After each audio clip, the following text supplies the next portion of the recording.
حضرت خواجہ معین الچشتی رحمۃ اللہ علیہ کی طبیعت میں عفو درگزر درویشانہ صفتیں انتہائی درجہ تک تھیں۔ ایک بار ایک بدظن بد باطن شخص ان کو قتل کرنے کے ارادہ سے آیا۔ حضرت خواجہ رحمۃ اللہ علیہ کو اس کا علم نور باطن سے ہو گیا۔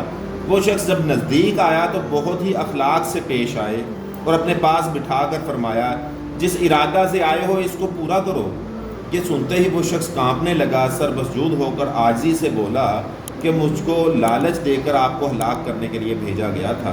یہ کہہ کر بغل سے چھری نکالی اور سامنے ڈال دی، پھر قدموں پر گر کر کہنے لگا، آپ مجھ کو اس کی سزا دیجیے، بلکہ میرا کام ہی تمام کر دیجیے۔ خواجہ صاحب نے فرمایا، ہم درویشوں کا شیوا ہے کہ ہم سے کوئی بدی بھی کرتا ہے تو ہم اس کے ساتھ نیکی سے پیش آتے ہیں۔ تم نے تو میرے ساتھ اب تک کوئی برائی نہیں کی۔ یہ کہہ کر اس کے لیے دعائیں کی۔